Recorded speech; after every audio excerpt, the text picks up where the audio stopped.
If you're a podcast host, listen up, this one's for you. My name is Allie Jackson. I'm the host of Finding Mr. Height, a dating and relationship podcast that I've been doing for 4 years now, sharing my positive and practical approach to dating that's built on my own life experience. And I wanted to share another experience that I've had, my secret behind monetizing my show. It's called Red Circle, and I was just telling my colleague about how much I love their platform. With Red Circle, not only am I getting a seamless hosting experience, but I also love the support I receive in ad sales. It's not just typical ad sales either. It's targeted opportunities based on my show and my life. And the platform is super simple. You just set your preferences and Red Circle matches you with sponsors that align with your show. You can vet every opportunity and their platform gives you great analytics. More recently too, my Red Circle team has brought me opportunities outside of my podcast on social media to really augment the podcast partnerships, bring them full circle. I just can't recommend them enough. If you want to give it a try, go to redcircle.com to get your free trial. That's redcircle.com for a free trial.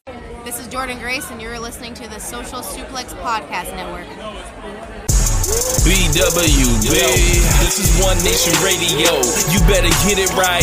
Rich Latta, James Boyd came to give them life. The Blackest Wrestling Podcast has come to kick all ass and drop it 6 feet if they kicking trash. Word, let me welcome y'all to something different. And if you dig it, man, you should let some friends listen. We be getting it in, this on the regular, dude. Ravish and flow, but this shit rule. See, James don't rap, so I had to break it down. The whole network, man, we coming for the crown. Raps in the columns, I keep them both covered. Making the beats too, so the listeners can bump it. Hit us with the rating, yeah, I'm saying it's a 5. Before you hit it, talk, bob your head side to side. It's One Nation Radio, and this is the beginning. It's Rich, and I'm here with James. It's time to listen to One Nation. We got to unleash the power of the pyramid. This is Mike Sempervive from WrestlingObserver.com. Check me out on Wrestling Observer Live every day. And also check out your boys, Rich and James, on One Nation Radio. This is Kenny Omega. We're listening to One Nation Radio. Check it out, guys. These guys know what's up. Big Kenny Omega fans, and that's all that counts to me. Goodbye and good night.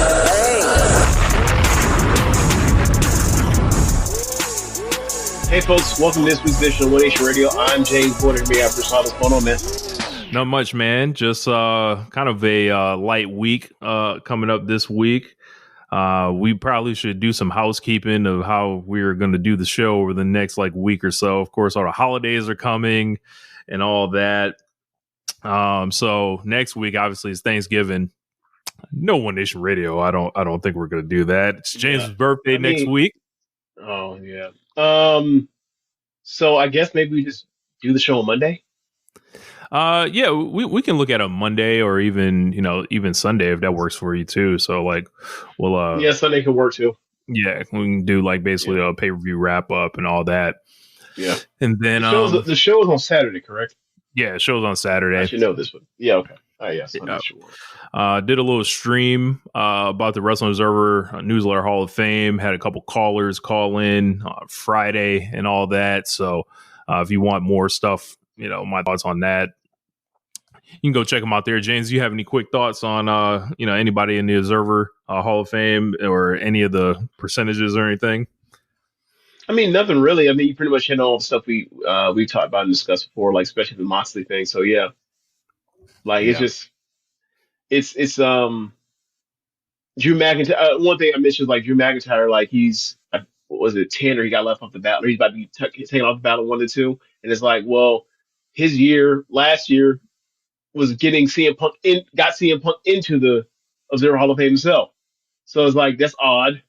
It's odd that his percentage goes down and CM Punk goes up when they were stapled to or handcuffed together for this whole run. It's odd.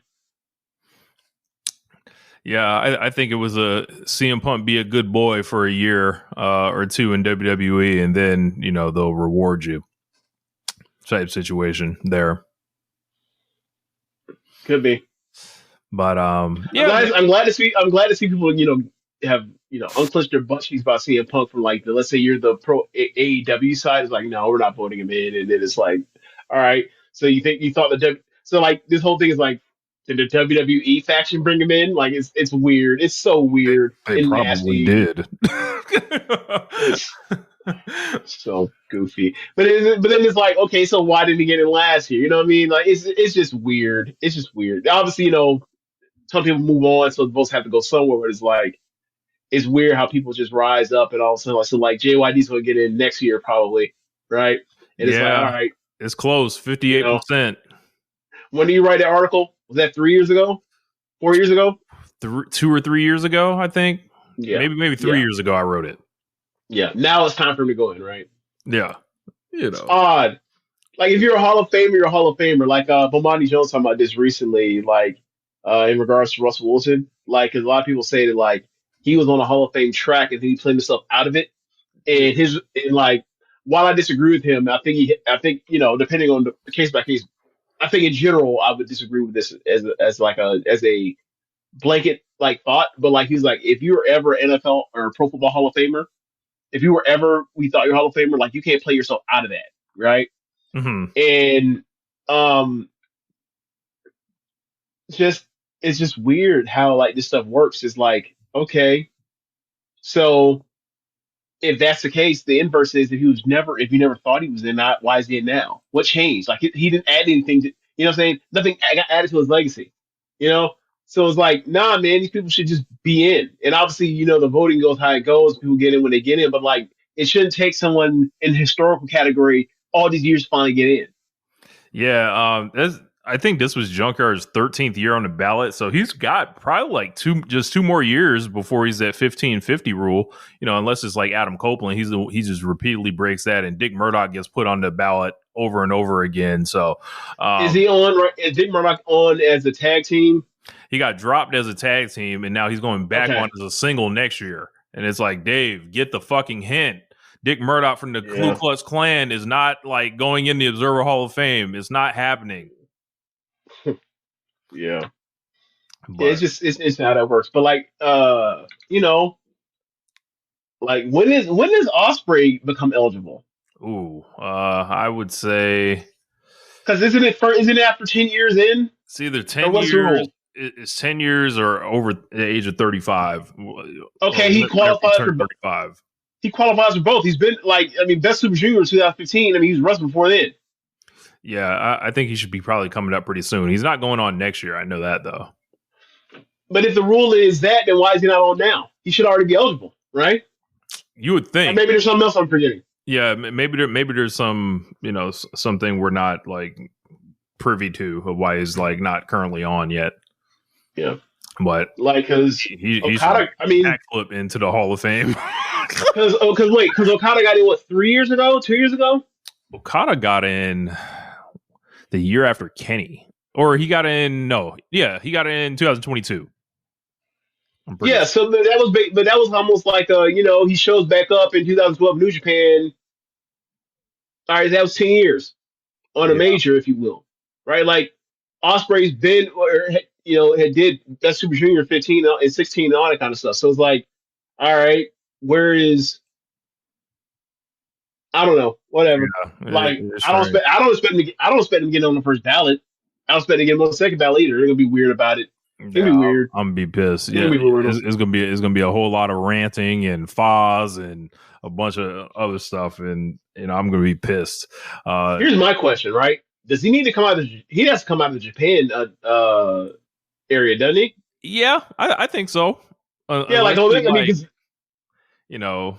by that time he'll probably have like 3 or 4 years like in America, so it's gonna be all messed up. Whether he is in the Japan region, people gonna cry about that. Like he shouldn't be in the Japan region. He should be in the Europe region. Yeah, he should be in the America region. Why should the multiple time best of the Super Junior winner not be in the fucking Japanese region or Asian region? Like, what are we talking about? Like, I think he's gonna probably put him in the Europe. Just to be safe, like you're from Europe, so I mean, would that be the clearest path for him to get in? Wouldn't it? Oh yeah, he moonwalks. Yeah, I don't think people can vote for Big Daddy anymore. So, Then again, Saber's in the Japan one right now, so Saber's pretty much as much. I mean, Saber was out here working in fucking Noah like 15 years ago. So like that is, like most of this shit, you look at most of his cage matches, like, yeah, the over there category is nasty. I love it. That sounds, Goonie, hope you do well. Hope you're doing. Yeah, Hope you're thank you. doing Appreciate it. well. Hope Do you're your doing well thing. too. 2001. Yeah. So yeah, like, yeah. Do you know who that is? I don't. I don't know. No. Do you think 2021 or whatever? What was the name? What was the number? What was the 2001. year? 2001. Okay. Good Well, year. all right. You know. Yeah, good year. Well, not 11. I mean, outside of that, okay. I mean, like, bro, have you? This is a One Nation Radio, right? Like, you'd be like, yeah, Jay Z. What's the best rap album of the 2000s or of this millennium, right? Like, great, a great answer is gonna be Blueprint. Is gonna be Jay Z Blueprint. You'd be like, yeah, what did that come out? 9/11. Maybe, just maybe, for some people, that album didn't quite, wasn't as ubiquitous because there were other things on people's minds and outside the world of music. There were bigger things going on, Oh man, do your thing. 2001. That was the year they were born. Oh, okay, cool. Okay, good, cool. Hey, you need to. Hey, We tried to hit the younger check out- demo here. I was afraid we was just unks only. Unks and Unks aunties. only. Unks only. Hey man. Yeah, do your thing. 2001. I mean, you got plenty of time. You find yourself a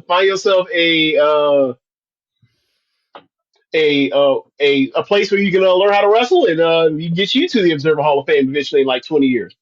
Start now. Start now. Why not? Get yourself a spinal stenosis.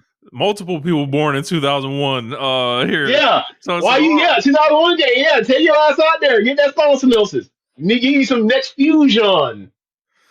One Nation. Oh, shit. That is nasty. This is disgusting. That is nasty. Oh man. So it's your birthday next week, James. What you got going on for your birthday, man? Nothing.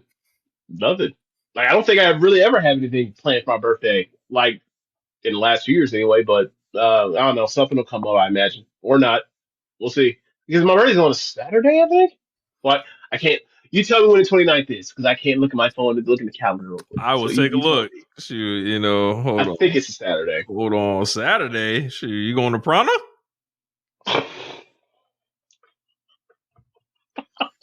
Yeah, Saturday. Yeah, Saturday. Yeah, definitely not going to Prana. Prana. I'm not going to Sky, brother. I haven't been to Sky since 2010. I don't know if Sky still exists. I don't know if Prana exists because I had the radio on at random a couple weeks ago, and had the local rap station 94.1 Wild, and one of the classic DJs we had down here at the time, back when you were still down here, back growing up, was King JB, and you're like, he's spinning at Prana. I was like, I remember he was spinning at Prana back when we was, in these streets. So yeah, man, I can't believe I couldn't imagine going to Prana now. That 5-story shit, all different genres of music. Nah, I'd be worn the fuck out. Worn out. Trying to go up the stairs in the elevator. Nope. 53rd. Damn, they treat me like I'm Dan Coffin. That's nuts. That's nuts. They talk about me like I'm Black History. Like I know I got gray in my beard, but damn. You know what? You know what's funny? Because like my laptop, like the camera is not as good as my phone camera. So now you can see more of the gray. Look, man. I get it. You can make these jokes. You can make these jokes. You know what the quick fix probably to your issue is? Buy a webcam. Like, get like one of the Amazon ones and then like... Brother. Oh, wow. Yeah. I got one recently. It didn't work. Wow. No. Look, it's funny because like you go into permissions, whatever else, both cameras pop up and then just nothing. It just won't connect. Yo, Rich, what was the evacuation of Saigon like? Are you talking about the Vietnam War? The only Saigon I know is that, or the letter P, or whatever the hell it was. That he did. Right, this is crazy. Oh, the greatest story never told. That was raw, by the way. Whoops, that was supposed to say James. Ooh, I caught a stray there. Look, I ain't that far behind James. That's nasty. They treat me like I'm Black History. Yeah. They're gonna ask me about Marshall Washington. They're gonna ask me about this at the Selma Bridge. They're gonna ask if your baby pictures were in black and white. Do you remember when they did that to Birdman? Do you remember Yes. Birdman? They had a picture of Birdman with Miss Gladys. And that picture looked dusty and black, or not even black and white. It was like gray or like a beige and white. And it was like, damn, I didn't know Birdman was a slave. That shit killed me, bro. Yo, Oh shit, crazy, man. oh, that shit killed me. But yeah, man, that's amazing. yeah. I hope y'all They do dug me wrong, everything bro. last week. You know, Like how was it when Jackie? How do you feel when Jackie Robinson broke the color line? Like, god damn, like you do me like this? Where were you? Where were you when you found out that Megan Everest got shot? Like, God, all right, girl, all right, man, damn. you know, what was it like when they closed the ABA? You know, Wow, the ABA. but yeah, man. So last week kind of smoked on some of the New Japan pack. You know, with the Tanahashi and Okada thing. Mm-hmm. Lots of additional tickets sold. Since not only Kazuchika Okada's appearance, but our podcast as well has driven sales to the Tokyo Dome. So, it's just pretty cool. Thought I would note that real quick. One Unction Radio, when y'all get Ibu and Righteous Red, shit, we gotta get Phil on too. Don't leave him out. But yeah, man, it's so I wanted to start the show today. I wanted to talk about the career of John Cena. So this guy's about to retire less than a month from now. I think his last match is actually the day that we're recording the FOH draft, so that should be interesting. Are we gonna have that while we do it? Oh my god, it would be a proper way to send him off. But yeah, man, I figured I don't think we've done a lot of long form John Cena discussion. Like we've only really talked about him this year in light of the flop heel turn and him basically getting his mind right for one night only at SummerSlam. Mm-hmm. I think this whole thing's been booked by somebody who has never liked him for years, and this whole thing has just been cataclysmic. Yeah, I can't even say the word cataclysmic. Cataclysmic. Yes. Normally the one that's picking me up off the ground when I'm stumbling like that. All right, appreciate it. Gotta pay it forward. Yeah, but so for Cena though, so this guy, I don't think anybody's ever been the man in WWE as long as he was. Complicated relationships with the fans over the years. I think people appreciated him later in his career. Earlier in his career, motherfuckers hated him, and I think he gave a lot of good reason. I remember during the rise of John Cena, myself, I wasn't an active watcher. I know James wasn't either, but I would hear about or see John Cena in passing. I'm like, and seeing the raps and he's just his wigger, and I'm just like, man, he corny as fuck. And he can't wrestle. This is bullshit. And I'm seeing this from afar. I'm not actively watching. I don't know what other people think of him. Anything. I'm just like, what the fuck happened to Shawn Michaels? Where's The Rock? Where's Stone Cold? Where's Chris Jericho? Shit like that. But I'm like, no, I'm sorry. I gotta fuck up your flow. I'm sorry. When you said where's Chris, I was like, please don't say Benoit. You know where Chris Benoit is. All right, go ahead. Continue. But I put a lot of his career back together. And I remember I was still buy the video games. I remember I bought SmackDown versus Raw 2006, and I was like, what the fuck? Why is this nigga the highest rated nigga in the game? This is bullshit. Why is he above The Rock? I just didn't know how they all wanted to do this shit. And then I would whoop his ass all the time, just everybody just killing him. I never watched or anything. Oh man! And then putting it all back together, he had this, John Cena, like anyone else in WWE, almost was they didn't know what they had at the beginning. They almost fucked it all up, and then he basically shined through anyway. Just like The Rock, just like Just like Fang McFrost, excuse me, Stone Cold Steve Austin. Yeah. You know, Yeah. shit like Foley. that. Oh yeah, Mick Foley. It took a long time for them. Took a long Lots time of guys. for Triple H. Took a long time for, Kane. Stuff like that. Yeah. Brett But tag guy. Sean tag guy. Yeah. But like the Cena thing, like came, with the whole character change. I didn't like the rapping, but enough people did. I'll never forget your brother pointing out that John Cena says something like about some type of gay line in every single like verse he's ever done. And everything being like either homoerotic or homophobic. Yeah. Yeah. yeah. Yeah. Yeah, it's a lot, bro. And I think that like Cena, like, like people were into him early as a heel, and then, he wins that US title eventually, slams a Big Show, which is like Vince McMahon like, yeah, telling you without telling you, like, yeah, I think he's Hogan and he's slamming Andre right here. And after that, it was just like, shoot him up to the belt the following year, beats JBL and all that. And he went from getting fired to essentially, getting the keys to the franchise at 27 years old, I think, around 2005. I think he was 27. And it's amazing because think about WWE strapping the franchise to a 27-year-old right now. Nah, that's not happening now. Like we're in a totally different era, and like the idea of the Brock Lesnar's, the Randy Orton's, the Rocks, the John Cena's getting their shot under 30, well under 30, well short, well south of 30, ain't happening no more. Like we are fully like they have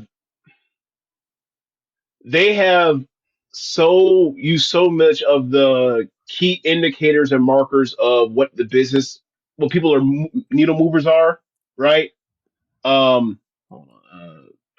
That like they have basically used like all of this. It's almost like how we talk about like wealth inequality and like older generations like have hoarded wealth, and like in this particular instance is like almost also the attention economy, whereas like people have the nostalgia of people used to watch this a lot more, and as TV streaming everything is fractured, we have is less of a there are far less monocultural instance. So therefore, like something as low rung as wrestling compared to like sports or TV, so a big time TV show, like people are going less and less people are going to see you and less people are going to care. Therefore, so like now you have this era where like the only thing that keeps you that makes you special or whatever else, or the biggest thing that keeps you special is your tenure. You being around a long time means more, and being on the screen a long time and accumulating, on screen time means as much or more than like how good you are, how special you could be, right? Like I I don't think that they could have just brought Kenny Omega, or I mean maybe they could have.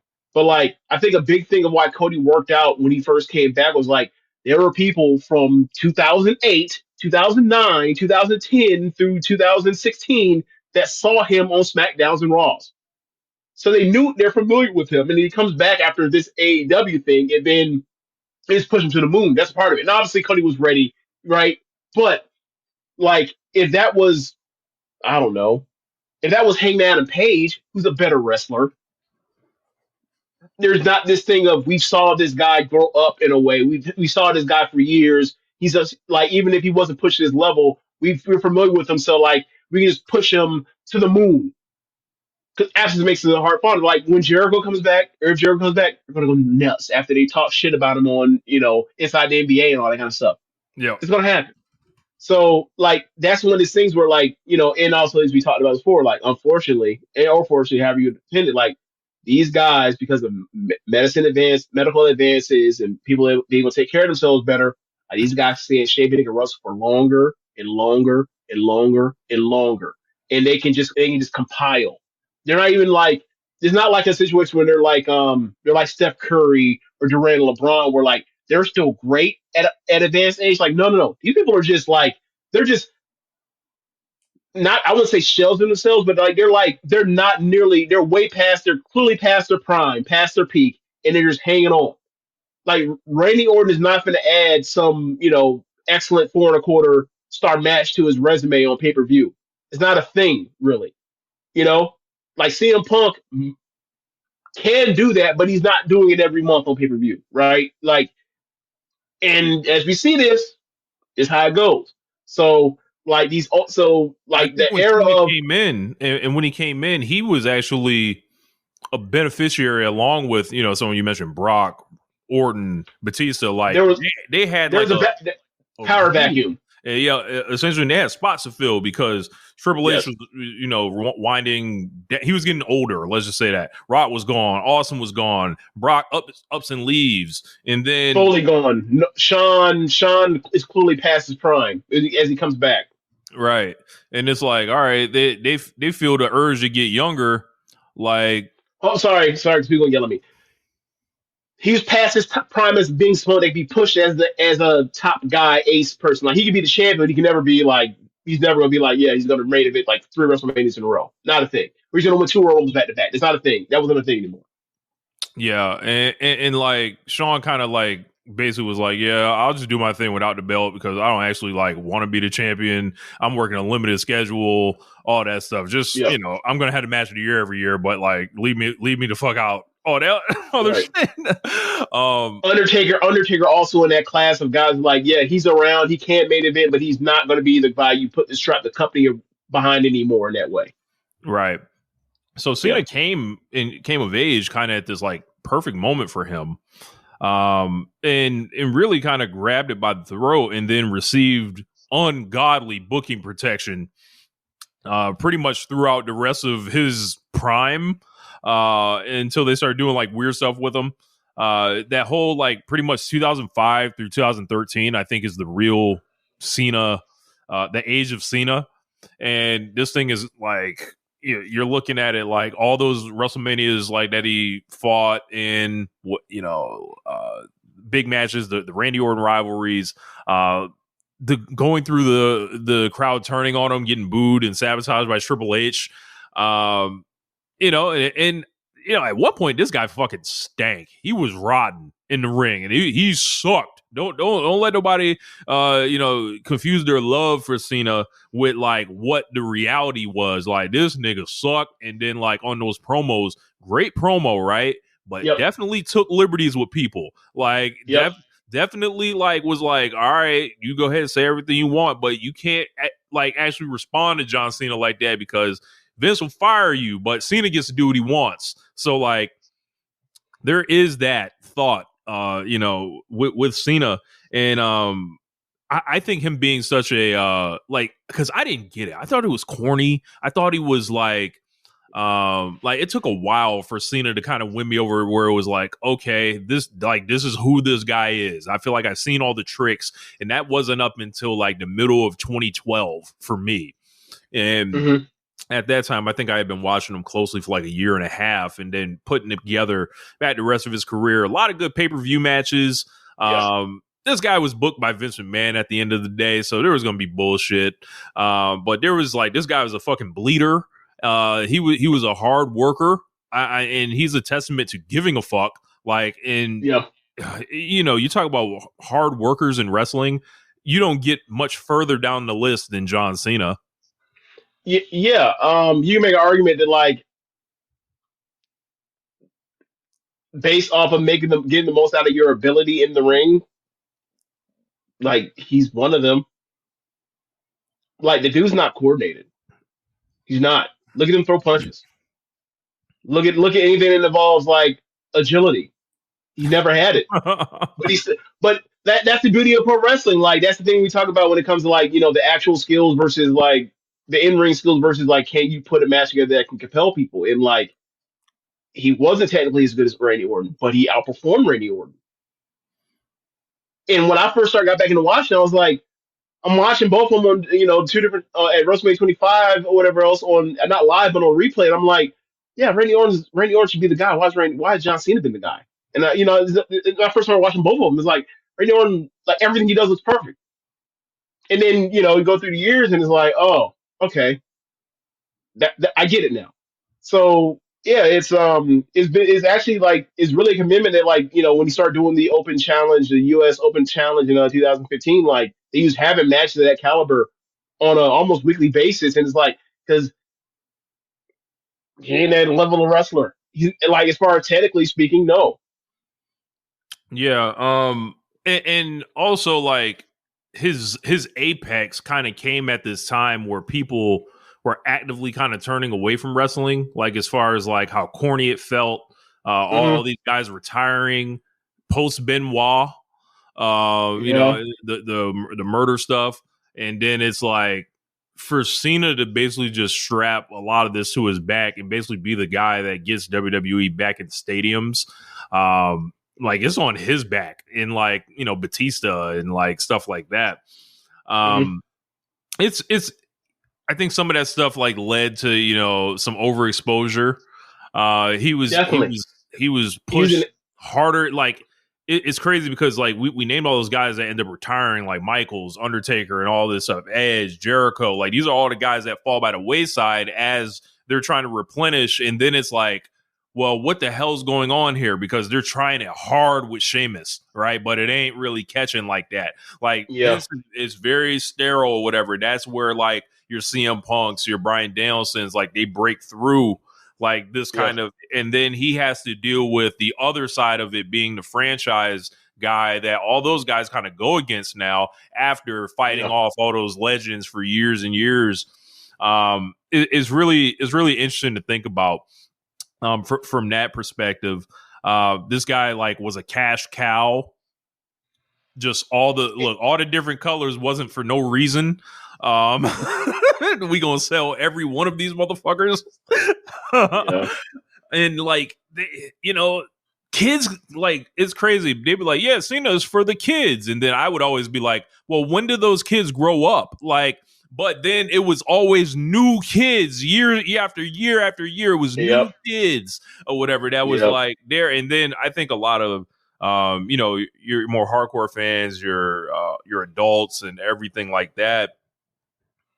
We wanted something different from Cena, not only from Cena, but we wanted something different because we knew what Cena and we knew what WWE by proxy was aiming at. And after a while, we found out it wasn't us or whatever. And there are some people that still are caught up in that delusion and take it seriously still to this day. And they're like, when is WWE going to change for it? They're not changing for you. Like they not changing for you. It's on you to seek out greener pastures. If John Cena did anything, he helped me. He helped push me towards the wrestling I wanted to see. I never really thought about it that way, but yeah.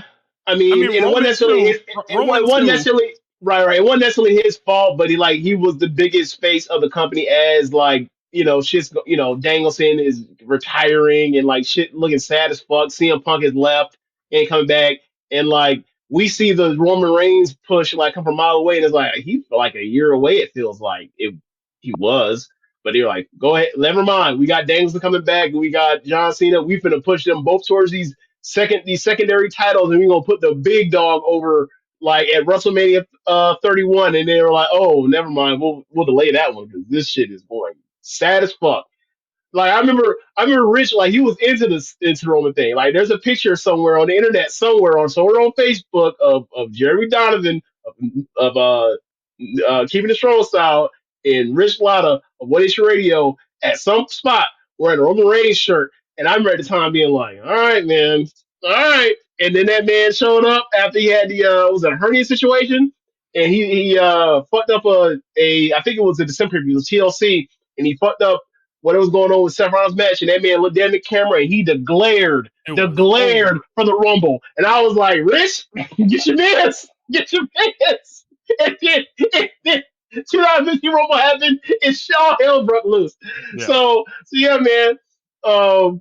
Like there was something definitely coming because like something was in the water at the time, because at that point in time, like Rich was like, hey man, this is Wrestle Kingdom thing going on, New Japan Pro Wrestling. Remember dudes that, Yuji Nagata and Liger, like the promotion they were working at, Like, yeah, man. They remember when Mike said something about Best Super Juniors, like that was their shit. Oh, okay, like let's check out Roast Kingdom, and then that shit blew our minds. So like that was definitely around that time where it was like, hey man, we need to find something else because we ain't exactly satisfied with this WWE shit. 3 hours of Raw. Oh man, bad, real And John bad. Cena was cutting a lot of them promos 20 minutes long and like Mm-hmm. roping you into the show. And it's like he's modern Hulk Hogan, like in a lot of like the best ways, right? Yeah. And I don't think he like obviously everybody wanted him to turn heel his whole career. He was getting booed. He had the weirdest dynamic for a top wrestler ever. Well, maybe Roman Reigns at one point. Oh yeah. Roman's probably taken that, but up Roman until that point, yeah. Yeah. Comes to that point, yeah. Like Cena like would actively be out here in these road games like all the time, and it was just like it was like that tension that this didn't exist. What was the shit? One Night Stand, 2006. Yeah, the RVD title change. Yeah, look, that nasty crowd. You know, we gonna throw the joint at him. You know, oh, you gonna throw something out? Nah, we throwing the shirt back. We're flipping Multiple you times. off. Yeah, it's a lot, man. Like he was responsible for a lot of Hey, money in the bank. Little did we know, right? Throwing the shirt back. Little did we know that Cody Rhodes with that weight belt was gonna get that in AEW at the end. Little did we know, right? But yeah, but like when babyface get bucked on by the crowd, like it's always a win-worthy moment. Notable. Yeah, and yeah, they like never flipped them. They never fucking flipped them. Like during like all these times during his prime. Yeah. This retirement tour. This shit don't. Yeah. This is some bullshit. We're gonna get to this in a second, but as Cena went on, I think he became kind of somebody that we were used to after a while. It was like, okay, he can have a good match with people. Wait a second. Like, he's having good matches with CM Punk. He's having good matches with Danielson. He's having good matches with Del Rio. He's having good matches with Brock. He's having different matches like that are, he has matches with The Rock, and they draw that money in 2012, and then they go back to it in 2013.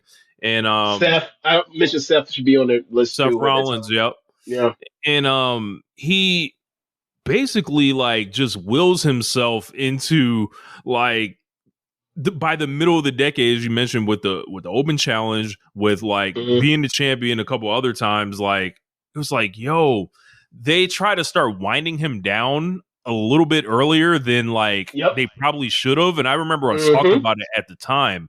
It was like, why is he wrestling Bray Wyatt? Why is he wrestling Rusev and stuff like that? And then it was just like, huh? And he like kind of makes the most out of it. That Rusev match is an awesome match at WrestleMania. Like you're talking about a mid-card match, like that's like Big Monster versus a heroic babyface at the time.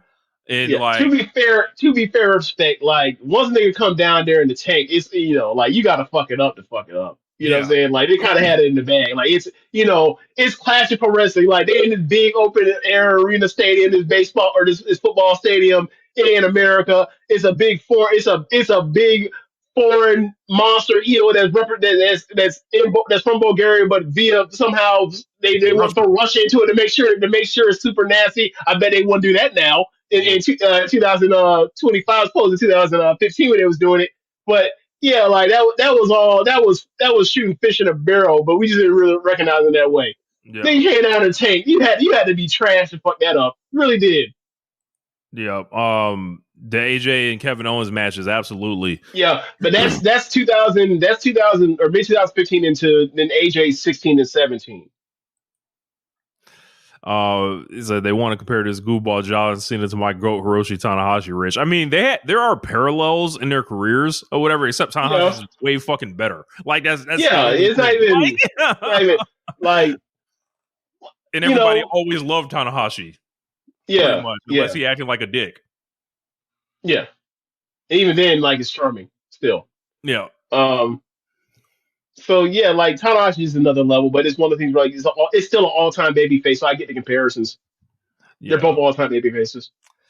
And then like just going on, Roman comes along, and then it's like people start kind of reframing Cena in a new light, and then pretty much that wind down comes even quicker with like, you know, the Hollywood stuff, like and everything, and then they do make him do that proposal thing at WrestleMania. That shit is like that shit. You said they made him do that, bro. That shit was set up, dog. That shit was set up.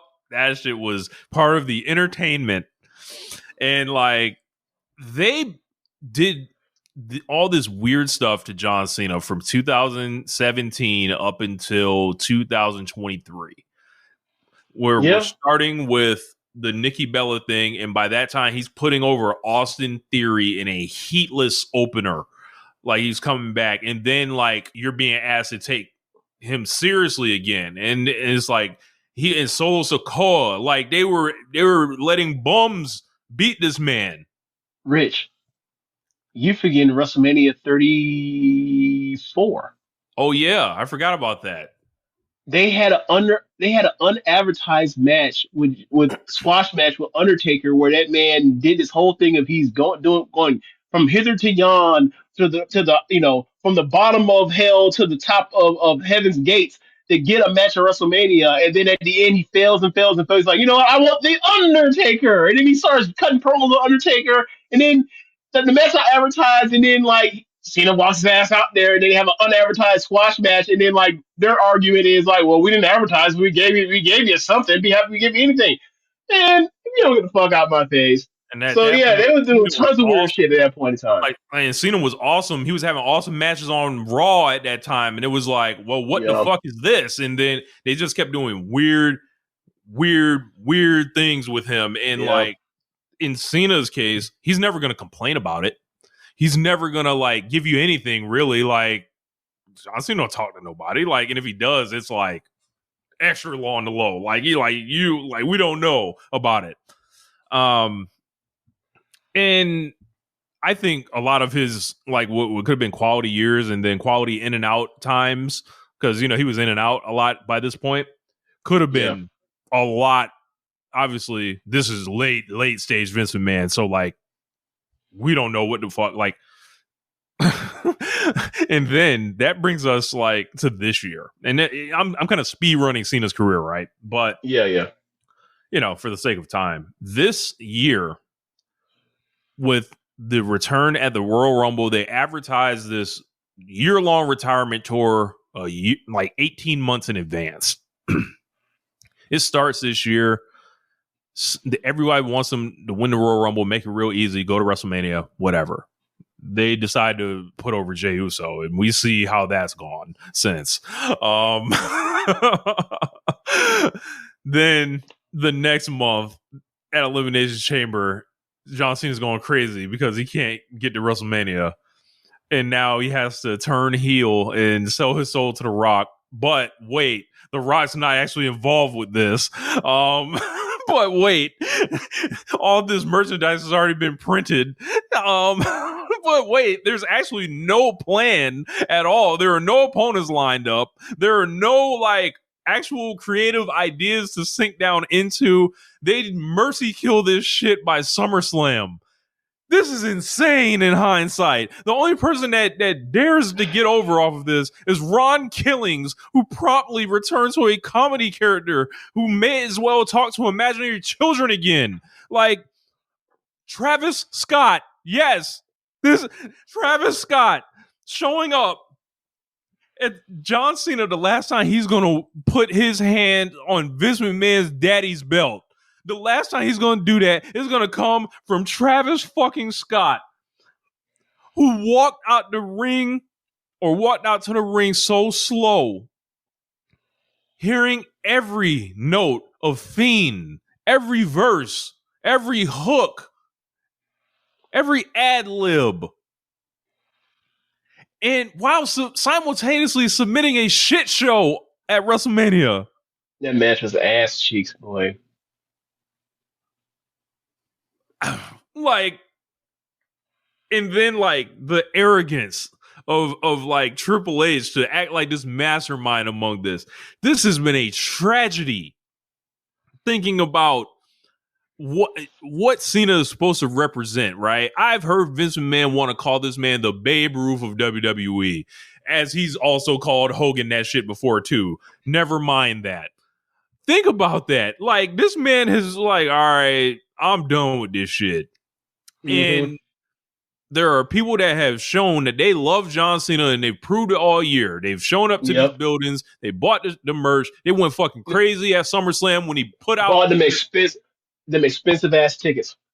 Expensive tickets. When they show the full entrance thing from the black and white, when it goes at SummerSlam, the people lose their fucking mind. They're cheering him, and it's like he should have been a babyface the whole fucking year. And the fucking brilliance of Paul Levesque, who has no actual plan, that wants to just turn this guy heel for the jokes, for the yucks, and like I think this was like malpractice. This was like a booking disaster that I don't know, like most wrestlers don't get to pick how they go out, right? Cena is a guy that probably should have and could have and didn't.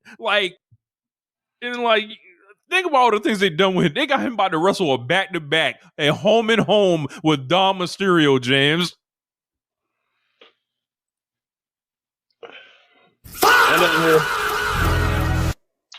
Whatever, man. You say it's booking malpractice? I say it's WWE.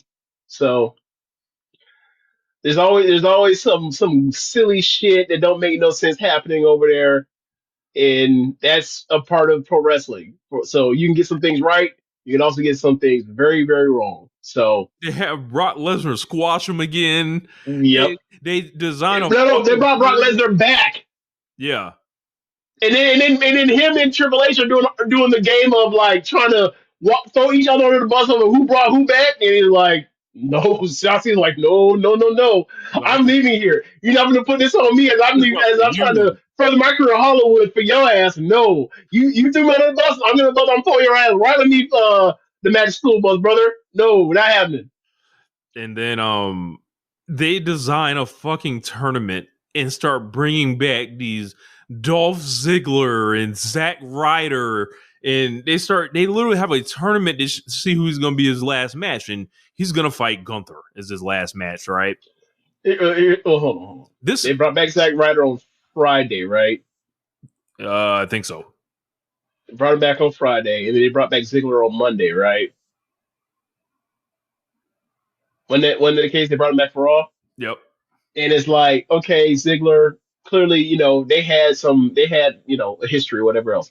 The Zack Ryder and Cena history is so nasty on the side of Matt Cardona and Zack Ryder. Like, I wouldn't come back because you ain't finna embarrass the fuck out of me. You ain't finna show me getting pushed up. You ain't finna show me out here chasing after Eve Torres' fine ass, and then my legs broken over the fuck, and then shoved off of the ramp or whatever else, my death. And then ultimately, like, Eve Torres was playing me to get to John Cena. And then, like, I'm a dumbass still, even though there's cameras and everything. I'm still trying to fight John Cena, and then John Cena's out here just eating my punches because I'm a geek and he's a top shad, and nah, man, that's it. Nah, man, I wouldn't have came back for that. Like, well, I saw that, I was like, see. That's why Kevin Owens was talking crazy to him to Cody on that podcast. He said, for a person that's talking about king of the Indies, you certainly want to be in WWE so fucking bad. And first opportunity, they gave that rat a piece of cheese, and that nigga came running. That man jumped out of that salon, out of that tanning booth, and said, "I'll be here, Paul. I'll be there, Paul. Wherever I'll be there, Trish. Whatever you need. I'll drive if I got to." Drive is nasty. That's nasty. Yeah, Kenan Nora pointed out they had this man out here. I forgot about that. And they sent that shit to Saudi Arabia. I forgot about that. Yeah, they outsourced that match. Yeah. And that shit wasn't good neither. Yeah, John Cena and Logan Paul pay-per-view singles match. Yeah. I mean, but at this point, you can argue that that's actually a match they should have done. Like, because if they actually want to push somebody, Logan Paul's, for what they want to do, he's as good a choice as any. Like the Logan Paul Dominic Mysterio matches, I'm fine with. The wasting that WrestleMania on Austin Theory was like, nah, that's a waste of time. Shucking and jiving for the Crown Prince of House of Salt. Yeah, there's gonna be a lot of that. So, but yeah, man, he's gonna fight Gunther as his last opponent. I don't think it's any big secret or anything. Is he gonna go out and is he gonna do the time honored tradition, or is he gonna fuck Gunther? I mean, in a lot of ways, Gunther is the guy that Cena has been waiting on his entire career, I think. I mean, yeah, it's basically like a way better version of Umaga. Yeah. Right. And it's like, in a lot of ways, it's a perfect opponent for him. And, honestly, Walter or Gunther is going to end up being a lot of niggas' retirement match. If you think about it, that's going on around there. It's a lot of old niggas to retire in WWE. They're just hanging out in groups, packs, We'll see, because the match people will be like, "What do you want to see?" Now that he's back, it's like, yeah, give me that Gunther and Brock Lesnar. Brock Lesnar liable to take that. He's keep ducking that. He's been ducking the match for years, right?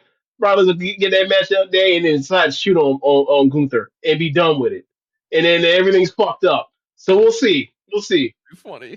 Oh, that really should be who gets rid of Brock too. I mean, I thought Cody got rid of Brock, but that would have been kind of picture perfect. But it should have been. Yeah. Oh well. Yeah. We got to bring back the nigga that's involved in the sexual RICO. Crazy. The Frico. Sorry. I forgot what we were calling that post Diddy. My bad. Forgot. Yeah. But Gunther killed off Goldberg. Yes, already. Like he's gonna be. I forgot about that. A lot of niggas up. He also beat Randy Orton the last couple years. Is he the new Legend Killer? Why not? He needs something. They ain't never give him the big belt or book him against Cody. Yes. So I mean, they have twice, but it's like the end of Royal Rumble and then like the Saudi show, so it doesn't matter. But that should be like Cody's like Vader. That's who it should be, not Brock Lesnar. Yeah. Even if the Brock and Cody stuff were good matches. I think Cena's gonna submit. Or he's not gonna submit. He might. No way. He's like, never give up. He gives up. Tap on the way out. That will piss people off so bad. Then again, I mean, look, they had Undertaker tap out on that bullshit against Brock Lesnar in 2015. Remember that SummerSlam, the lead to the Hell in a Cell, where he tapped, the ref didn't see it, and then he did kick Brock, and then they had the Hell in a Cell match. So yeah, they ain't above having motherfuckers have no business tapping out. Just for the shock and awe of it. Yeah, I think. One thing I will say, I bet you this, right? They never have Darby Allin tap out. That's never happened. In AEW, hell no. That would be, crazy if they do that. Also, another one of them doing nasty shit, right? Remember when they did that I Quit match for Rock and Mick Foley? Play that shit over the speakers? Yeah. They always come with something nasty, like the person is never supposed to tap out and say, well, we're gonna shock you by having them tap out or quit. All right. Get them out of here. Oh man. Yeah, man, it's interesting, man. Like it's to think about it, like Cena's gonna be he's gonna lose to Gunther as his last guy. And he feels like obviously I don't know what Gunther really is gonna get from this. Yeah, you packed up John Cena. Plenty of people have beat John Cena, whatever. But I think this is one last chance for John Cena to tap into he's got a guy that can have a classic with him, if they let him. And yeah, John Cena can be carried. Yeah, Cena can get carried to that, and I think John Cena will get pinned. I think he's going to lose 1, 2, 3. He's going to lose the Dom at Survivor Series too. So that's kind of take the edge off. That's what they had him win the Intercontinental title because he had never won it. Someone says, let's see, King of the North. Rich, tell the audience why Carmelo Hayes is in his last match. Because he's black, right? can you go on Cage Match? You can go on Cage Match and just check on him and see how often does he even having televised matches? Oh my god. Is he just stuck in catering? Is he in hell? Like, should he go back to NXT to actually keep himself unrusty? He has I don't had know. what looks to be, good God, 33 televised matches. Oh no, not televised. These are dark matches out here blended in, and Royal Rumbles and a lot of other shit here. So let's share this one. Good grief. Hold on. Got to figure this out.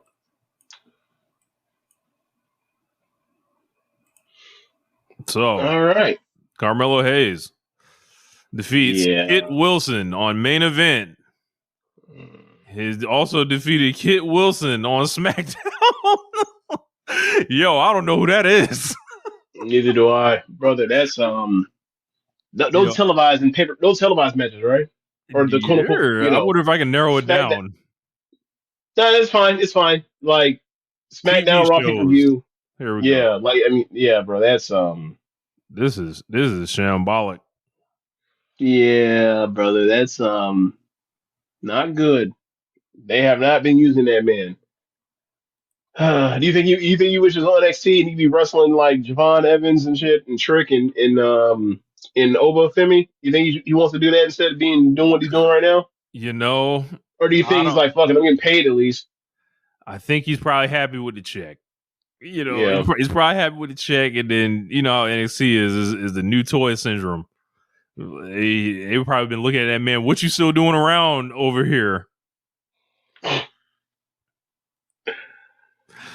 So that's true. That's true. Mello don't Miz. Yeah, that's crazy. They got that man team with the Miz, and they called him Mello don't Miz. That's sensational.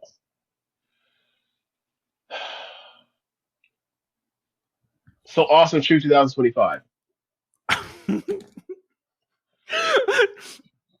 Run it up. Actually, no. They did Awesome Truth like last year. I know. They already did it. No.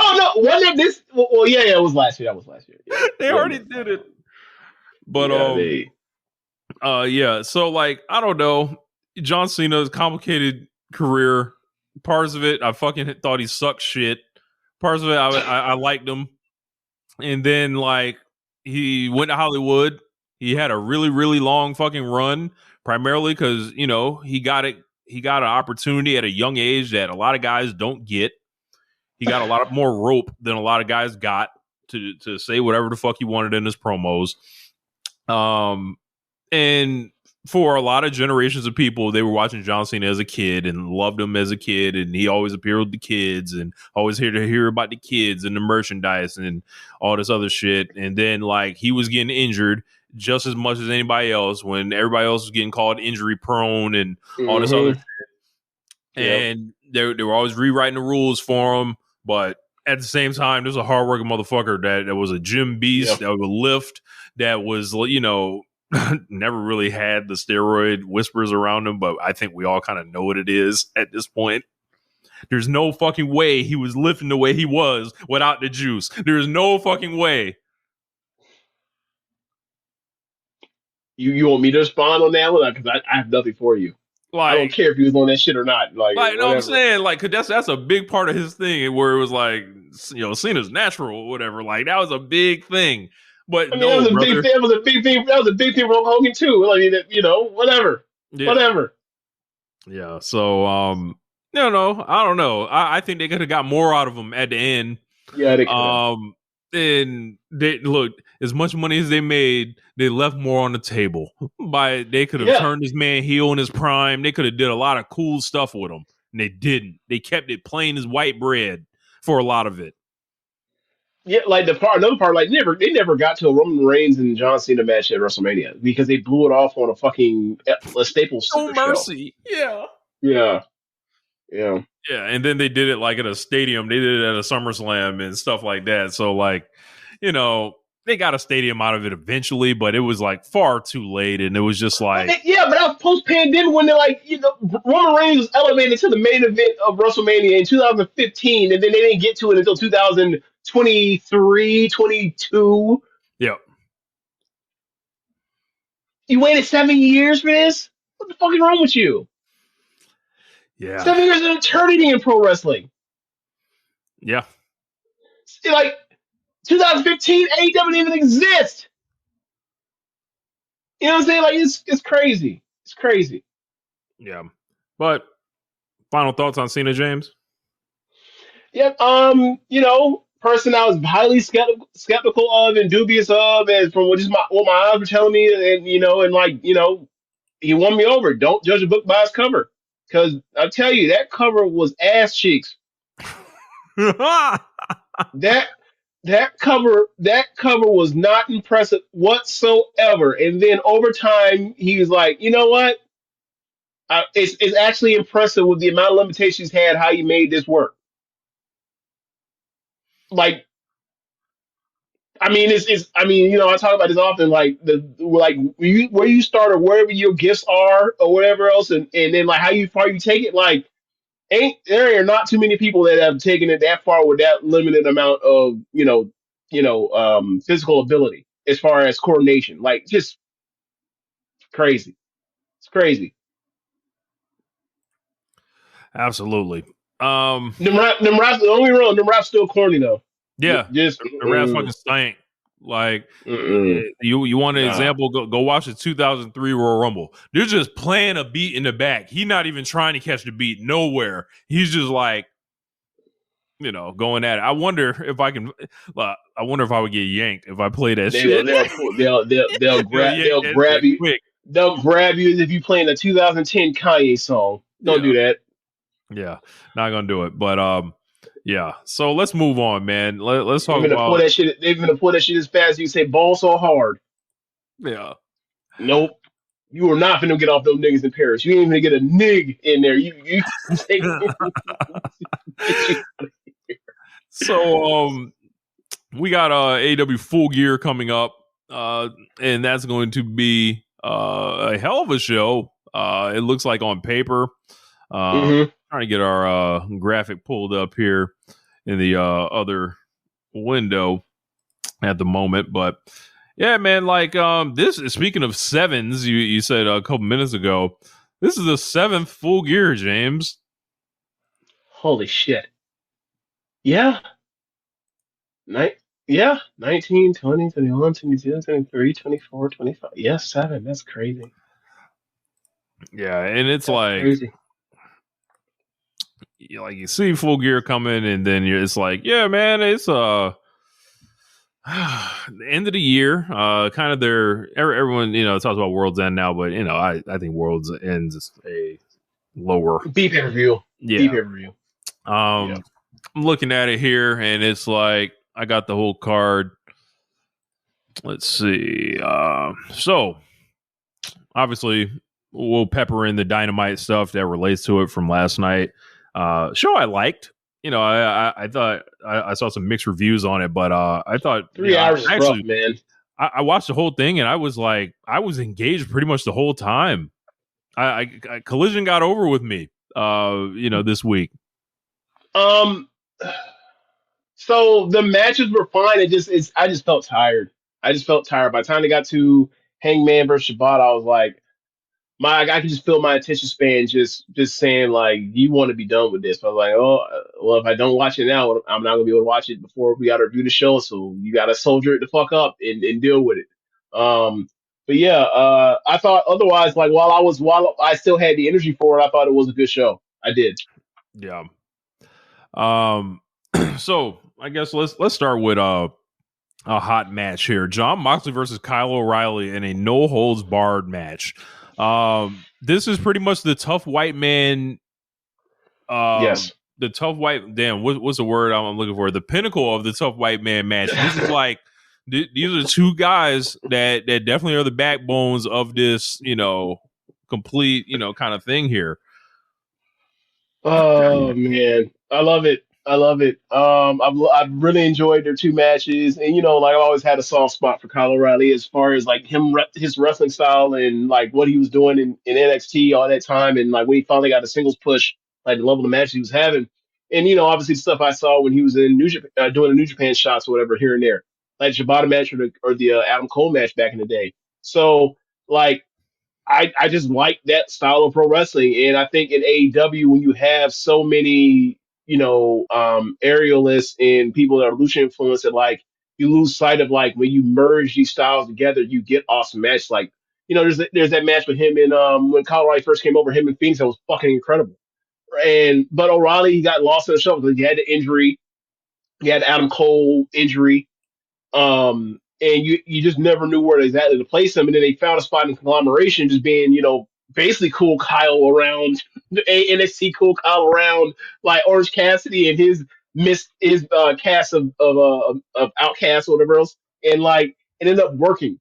And, there was time for a way to get to blood and guts from inside. And that's what they used. And like O'Reilly, when he put him in the ring with Moxley, it showed improve in a way where it's like, when you a month or so ago, like when he had that match on Collision with Kyle Fletcher, like the crowd just didn't react to O'Reilly. And I had mentioned on the air, like, bro, the level of match they're having, like this is a 4-star match, but the crowd is acting as if they're watching some 2.5-star thing. Mm-hmm. And it's got to be the situation where it's like they just don't know what O'Reilly's just got in them.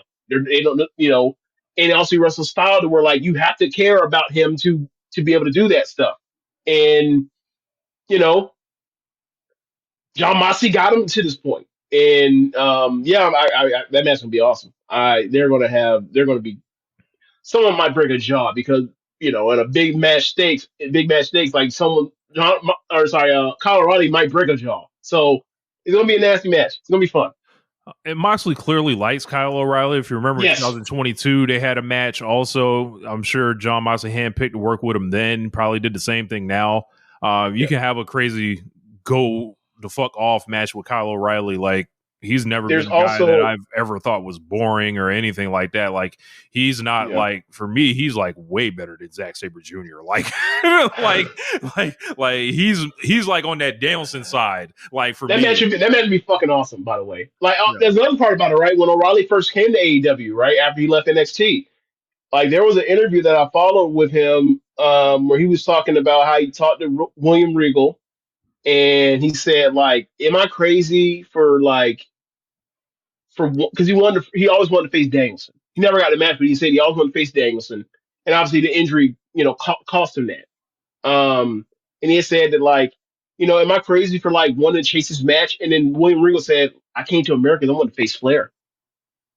Mm-hmm. And that's in a forward. And I was always waiting, unfortunately it happened. I was always waiting for Kyle O'Reilly and Danielson matches. Like, that's right up my fucking alley.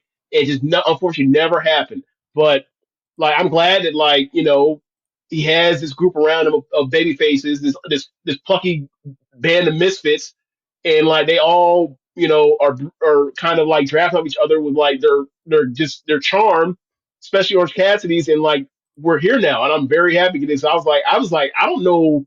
A month ago, I was like, I like O'Reilly, I like what he's doing, and like maybe they should just do, because Cole's going to just do the O'Reilly and Roderick like tag, and obviously Roderick had more going for him in AEW at the time, but it just felt like he was going to just be a guy. He's on the roster, and he's going to be like, he's going to show up on Collision and have his match and be in tags and never get a single shot. And like, I'm not saying that he's going to be a single star, but like, I like the idea that like they can utilize this. I remember they had that or he should be in the too. Yes, he should. Remember this? Remember the tag, the match that him and Roddy had was that Revolution 2024? Yes.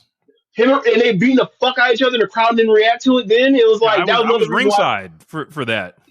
That's right. Dynasty. So Dynasty. That's right. St. Louis. That's right. So and I remember just being like, like the crowd just they don't, that match happened, and I'm just watching the excellence in the ring happening, like, and then like the crowd not reacting in the way that it should. It's like there's got to be something going on where like they don't care about him, and now it seems like the crowd is into it. So I'm happy, and like because I know that's the dude that's gonna make the best of his opportunities. Like that dude's a killer.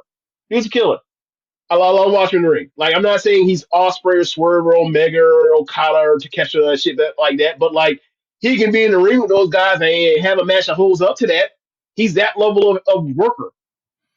And Yeah. his matches have that, and his matches have that kind of like weight and gravity of like you can. It's not like some that was awesome. I can't remember what happened. That was awesome. Like Danielson, very similar to Danielson. Like I don't want to say everything matters, but I'm just saying like it's because that's a platitude. But like you feel his matches in a way that just like in this era of AEW, where it's like, hey, bro, if you don't get to the flips quick, it feels like people going to grab their phones. Yeah. Don't get me wrong, they got motherfuckers that will do that to you because, like, bro, Masquerade almost killed himself last night. That was rough. Like you always hear that thing. But yeah, man, there's nothing worse than bad Lucha Libre. It was like, hey, brother, they was testing that theory. Bro, him and O'Connell was fucking up every fourth thing they tried. But like when it was working, it was like, okay. Oh, I see. Okay. Oh, yeah. Yeah, Dorado's like that. Like when he's on, you be like, "Hey, man, Yeah, he as good as anybody." But I think sometimes, like, I think he's maybe underpacing his stuff, and he getting tired. And he fucking up small things. But we'll see. We'll see over time whether they figure it out. Because like they definitely want him in the way they using him. With Moxley, this is an interesting match for him too. No holds bar stipulation. He's coming into the match. He quit the O'Reilly in the War Games. He's tapped, a Hangman, and he's riding this quitting thing. Like they're really driving it home. The way to make the story more interesting is for him to lose.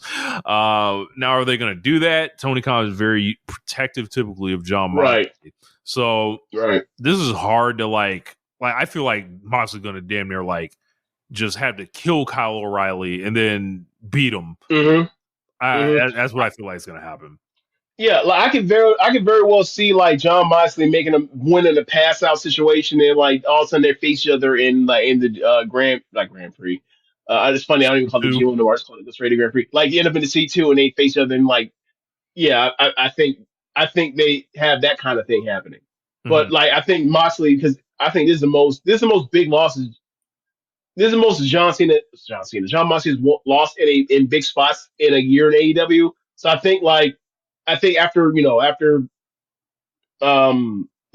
I Quit match with Darby, after Blood and Guts, I think the appropriate thing is like you get Moxley a win here, and then you get him ready for the C2, and then you can make sure that he doesn't advance to the C2 or he doesn't win the C2.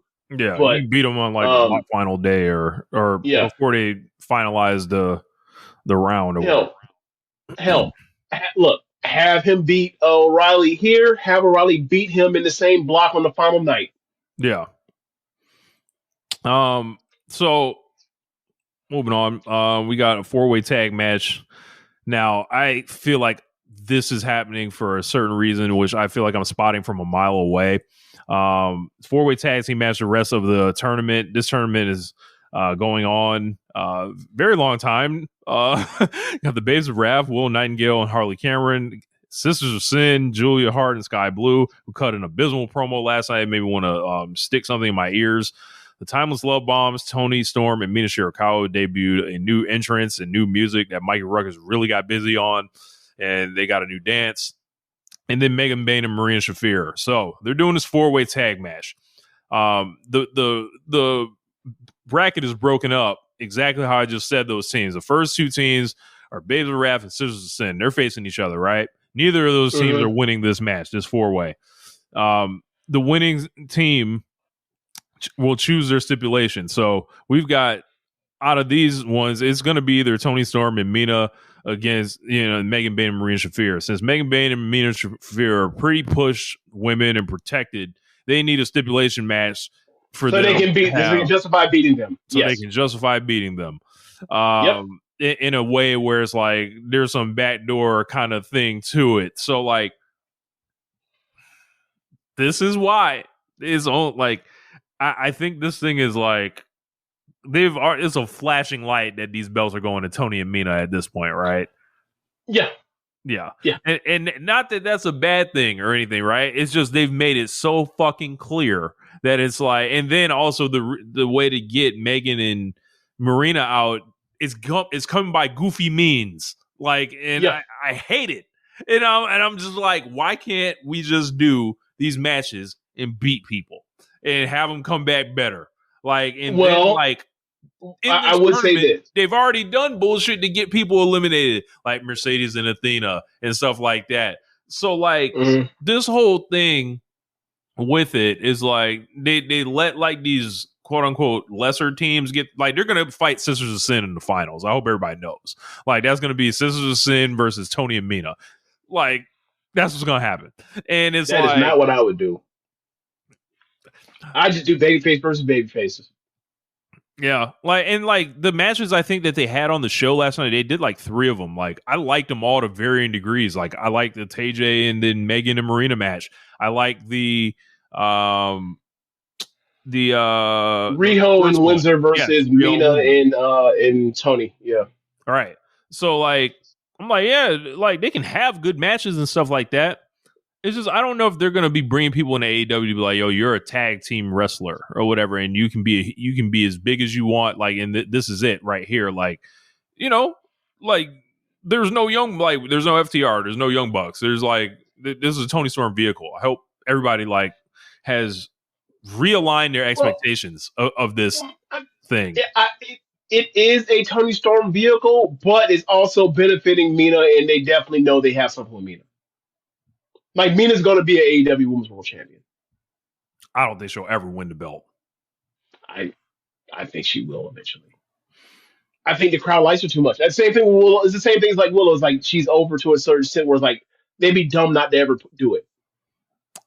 Yeah, I think Willow will win it, but Mina's, it's going to be, I think it's just going to be a bridge too far. I think she can win the TBS belt, but oh yeah, that's going to happen too. Yeah.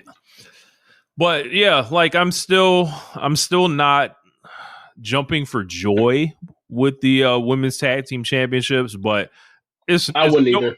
It's no reflection on, you know, how hard the women are working or the stuff they're doing. Like they're just fine. I think this is actually a vehicle where they could fuck around and get more over than the company actually wants them to be. So like it's there, but I see the booby traps all around this thing. And yeah. I mean, fundamentally, it's not. It seemed like it was on faulty foundation. Yeah. Yep. So yeah, what'd you think of the dance? Oh, I mean, it was Stardom coded, so yeah, I'm into it. Yeah, like it's right up both their alleys. Like, yeah, like Tony's a damn loon, and like Mina's a loon because she's Mina. So yeah. I gotta say, man, Marina Shafir and Megan Bann, I'm loving the team, brother. Like that's like there's some bad women. Let's say that. Like they're gonna whoop ass. But what are you supposed to do with them? Like they the women's hurt business, like her syndicate. Like you can't do nothing with them. Yeah. They arrive, they whoop ass, and you're gonna come away from them lose. Yeah, like they OP as fuck. They should be together. They only together because of injuries. Shout out to Marina for stepping up for this. But it's like, as you mentioned, they come with that stipulation so they can figure out a way to make her, let them not win without having to, you know, put anybody over them. Yeah. Yeah. This is not no long term solution. They're gonna bring hell. They may as well screw each other and then start fighting after this. I want to see a Marina versus Megan match. Why not? Oh my God. Oh. Yeah, I think Marina's every week she's getting a little bit more over, and it's like, hey man, they might have to do something. Like, bro, I can't never remember people liking Shayna Baszler like this ever. Like, like no, like Marina is like, go with it, see where it takes you. I agree. See where it takes you. Let's see where it takes you. Singles match, Darby Allin versus Pac. Pac sent in a promo where he's just like looked like the most depressed man in the world. Like he's great at that. Yeah. Pac ain't been happy since his amigos left. He ain't been the same since Death Triangle left him. Yeah. Like he's just like, that man had cut his hair. That man wearing clothes. We can clearly see something wrong now. Like, Like that man moving like he's still like in like quarantine and isolation still. Right. Like he just yeah. And I think that Pac and Darby Allin, like this is like I feel like this fucking awesome. like we've always wanted to see this, and they've been around forever. I don't know if they've ever done it, but it's like okay, like Pac is literally put on this earth to fight people like Darby Allin. Yeah, this is a match that should have been like that should have happened in like pre-pandemic AEW on a Dynamite randomly. Right. That would have got like 4.5 stars. We're like, Jesus Christ, this Darby Allin is crazy. I gotta check if it's ever happened. I don't remember it at all if it happened. Let's see. He threw him over other matches. Let's see. They fought in 2020. They fought on January 15th, 2020 in a 4-star match from Dave Meltzer and 7.8 cage match. If I have my ducks in a row, that's AEW Bash at the Beach. Let's see what else was on that show. Bash at the Beach in January? That was the show that got them the extension. That was with the Elite against the... Oh, no. You know what it was? It was that Bash at the Beach where they had that 4-way with Kenny and Hangman, the Bucks, Best Friends, and then the Inner Circle. Pac Darby Allin was the main event. Yeah, I remember that. I do not remember that at all, but okay. Yeah. It's there. It happened. I watched it. I just don't remember it. Yeah. We've been around with AEW so long that I don't remember this shit. It's just, as you mentioned, 7 years, 7 full years. So this one, this should be great. And, get Darby some more momentum. I think Darby's going to win. I wouldn't have him beat Moxley, then lose to someone else in the stable. That wouldn't make sense. Yeah, exactly. Yeah, it made no sense. Yeah, you're right. Kyle Fletcher versus Mark Briscoe for the TNT Championship. If Briscoe loses, he's going to have to join the Don Callis family. They're laying it on heavy here. I can't see that happening. An unofficial best of 7, right? Yeah. This is the 6th match between them. Oh, the 6th match. Oh, the 7th. My bad. Yep. This is their 6th match, and they I think this is the one that Mark finally wins. So I'm going with Mark Briscoe here. Yeah. It's time to move on with this title and get this off of Kyle Fletcher. You can move over to something bigger and better. Free him up so he can actually do more high profile stuff. Right, and we never know what his role is going to be in the fallout of the Okada and Takeshita stuff. And depending on what the Unify belt looks like, or I don't know what you mean. I think we already know. Proto Okada. You heard Okada. He said Proto Okada. We're going to run Kyle Fletcher and Kazuchika Okada towards these AEW World Tag Team titles. That's funny. It's going to break your heart. You ain't getting no more Proto Shida. No. Damn. No. That would be nasty. That's how that worked out. Where it's like, nah. We've been Takeshita. You want to leave? Then fine. You got to leave Fletcher behind. So Tungsten Arm saying, "Where's the CNC reign rank amongst the all-time CNC reigns? The top." I don't think. What's better? I can't even think of one that's better. There might have been a short Cody one. Darby. Right? Then Darby had a great one. Darby had a great one. So this is better than Darby's. Yeah. I think it's hurt as far as historically, as far as people looking at it that way, because like a lot of that has been on Collision as opposed to Dynamite. But if you watch the matches, he's going nuts out here. Yeah. Let's see. They jumped on his ass. They beat Mark Briscoe up. And this is also a no disqualification match. So, yeah, 2 of those in one show. Well, what was the other no DQ match? Was it, you mean no holds barred? I mean, same difference. One of them was no holds barred. The other one was no disqualification. So, no, same difference. Yeah. They both death matches. Whatever. Yeah. They both Triple H specials. So, we've got the Casino Gauntlet match for the inaugural AEW National Championship. Both Bobby Lashley and Shelton Benjamin are the first 2 people in there. Who's going to sell for who in that one? Bobby Lashley finna be doing, sorry. Shelton Benjamin gonna be doing most of the bumping until they get a third person in there. And they gonna throw whoever that third person is back and forth to each other, like they playing a game of catch. Yeah. They might And just then wait for the next person to get in. bro, if they did that, that's some WWE shit there. Let's see. Well, you know what I was thinking about a couple weeks ago?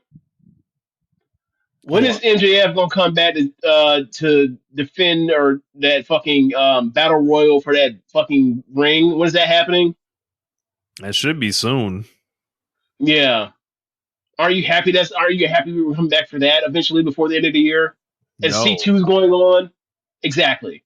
No. Get this shit out of here. They need to say we're not doing that no more, we're moving on. Yeah, be like, we retired the gimmick. We retired the gimmick. Because like, what's the point of it? Because he has the ring, and he also has a title shot at some point, at any time to use. Like, man, burn all that shit down and get it. You know what? They might do that. Just get him ready and get it heated up for him to call a shot for World's End against Adam Page. That might be what they do. Hope that's what they do. I don't want to see this shit in Revolution. Get this over with. Yeah, that stinks. Get it out of here. Move it on. National championship. They squashed Ricochet like a fucking bug. Yep. And I called it too. Like, they had him to go out there and cut that shitty promo on purpose to get the crowd mad. It's like, we want you to shut up. Big Bobby Lashley shut him up, and they went out there and they had a squash match. I called it. I called it like a minute before it happened, before they bring the bell. Yep. I was like, and sure enough, it happened. I was like, I can't believe they actually. I called it, but I can't believe they actually did it. They squashed Ricochet. Get him the fuck away from these guys, please. I beg of you. It's been happening since what, the summer or the fall, early fall. It's forbidden door. Enough. Get him the fuck away from him. Yeah, it's done nothing for Ricochet except made it worse. His stock has gone down. He's having less quality matches over this shit. Like his character was an annoying heel anyway, and now it's less potent now. Get him away from these guys. He's been fucking just destroyed by these guys, I feel like. And I was watching, I was like, man, what happened to Ricochet that was holding the scissors? That had this element of he's dangerous. You know, what happened to that? It's almost like he was working with somebody that actually gave a fuck about him before, right? And then like yeah, but his thing is that if he pulls out the scissors now, Bobby Lashley will just suplex him. Yeah. Who cares? Yeah. Try to tell everybody. $1 million trios match. Kenny Omega and the Jurassic Express against the Young Bucks and Josh Alexander. In a bit of a rare occasion, Kenny Omega showed up to AEW Dynamite and got whooped and then got saved. So more inspiring, booking of Kenny Omega this year in 2025. Just incredible work. Oh shit! Incredible work. Thank you, Tony Khan. I love it. I love the direction. Oh fuck. Bro, when he showed up and he got whooped, I fucking died. I'm like, oh, it's so cute. And then he messaged, he said, arrive, whooped, leave. Yep. Hey, man. Life tough when you're on the wrong side of Don Callis, ain't it? This is bad. This is bad.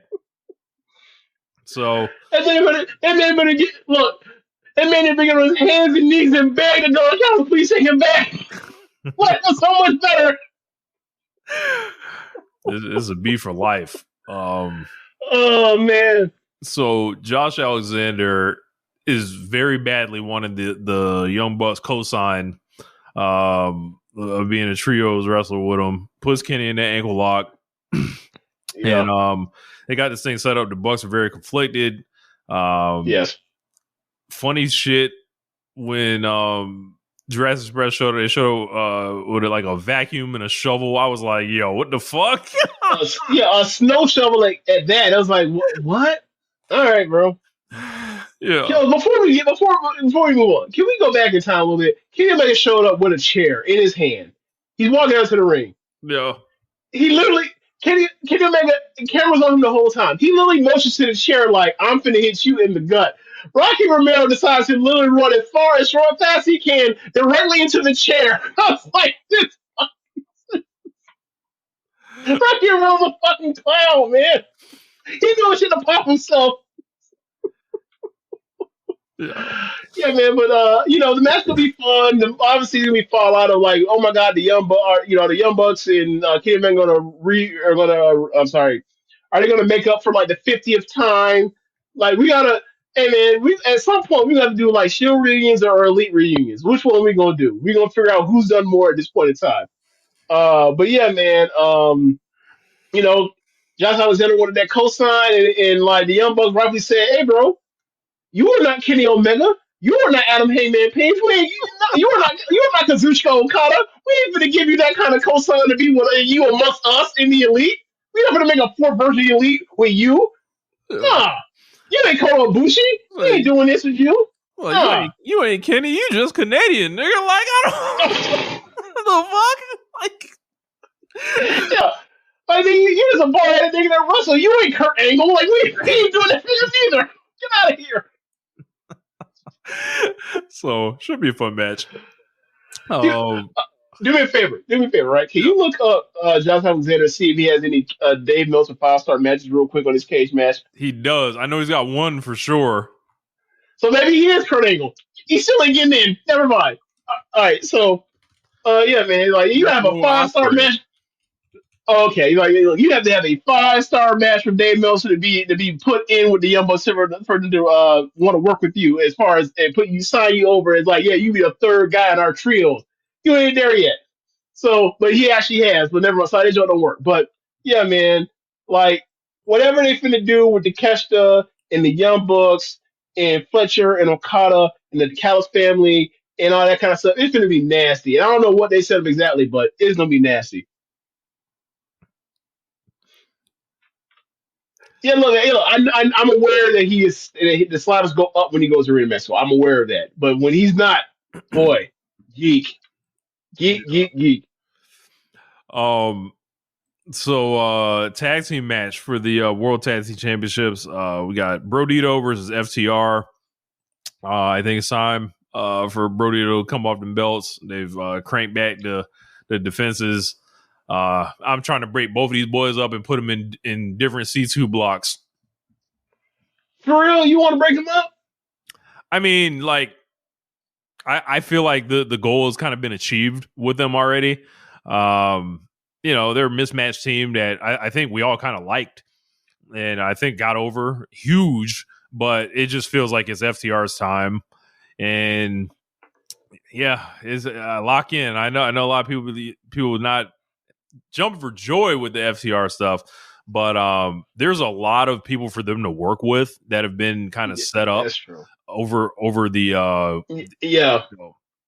And it's not. Yeah. I don't think it's going to be like where they're sequestered off the Collision the whole time. Jet speed in particular. Yeah. Yeah, and it's like, who did they put over recently? Didn't they put over?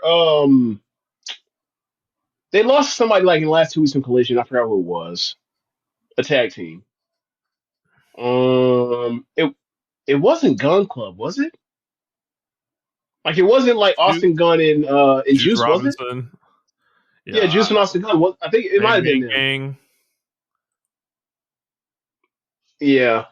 Well, whatever. It doesn't matter. Like, I mean, I know it does matter. I would like them to stick together tag team. Like they're a fun tag team to watch. Like, and I have concerns for Brody as a singles.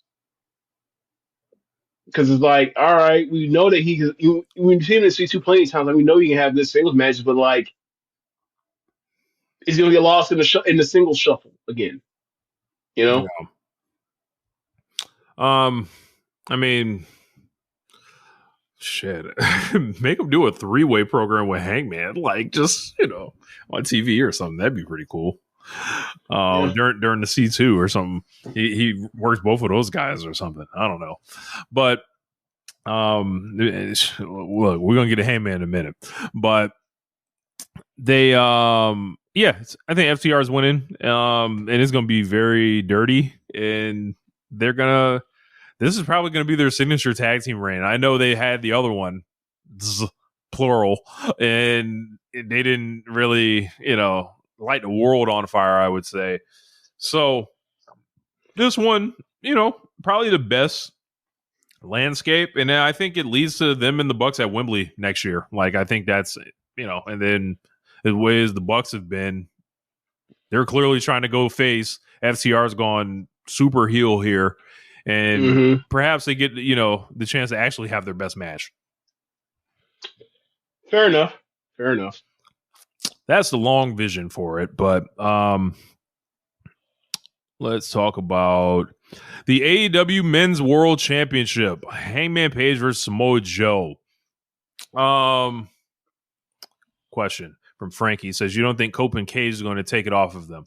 Look, that is always in play. That's true. That's always in play. But if they can avoid this, right? If they can avoid that, I think we'll be okay, right? If they can avoid that, I can live with FTR. But if it's FTR to give it to Cope and Christian, I am going to feel disgusting. I'm going to want to take a shower after I watch that match. Hopefully, Cope and Christian show up and screw FTR on Saturday, and Brodino can still be champions, and then they can have their feud without the titles, because we don't fucking need that around the titles. Yeah. Yeah. Let's see. Is there any chance that like we can get all that tag team stuff between Cope and Christian and FTR together, and then like Christian just screws Cope and then joins up with FTR? Wouldn't that be the best? Wouldn't that be the best thing? I got one other thing that would improve that. He screws him because it's the end of Adam Copeland's contract, and that's his last appearance in the promotion. Yes, absolutely. Evil booking genius. Genius. Oh man. But we're gonna have your homeboy slime you out. Oh yes, absolutely. That would be crazy. Yeah. So Heyman and Samoa Joe. Take it back to the E. Yeah. Heyman and Samoa Joe for the world belt. This feels like a lay down walkover. This should have been a one cycle opponent in hindsight. I don't think there's not a soul that buys Samoa Joe winning the belt in 2025. It feels like someone should be like, all right, if we got Joe here, there should be a fresh, huge opponent waiting for Hangman. Or somebody, is coming back. Somebody's like, they got to figure something out. I think this thing has been kind of dry. The Heyman and Joe thing. I think the matches have been good. Like the match with Hobbs, I loved. I thought the Shibata match was cool. I thought it could have been, a little bit more, but I think Heyman is like, I think people are bored. They're starting to get bored, and he needs something that is kind of a shock to the system, I'd say. He needs an actual title threat, a title change threat to beat. He hasn't had one yet. Like, we knew Fletcher wasn't going to beat him, regardless of how awesome that match was and how good the program was and all the stuff he did to Kenny Omega and Hangman along the way. Like, we knew that match was about getting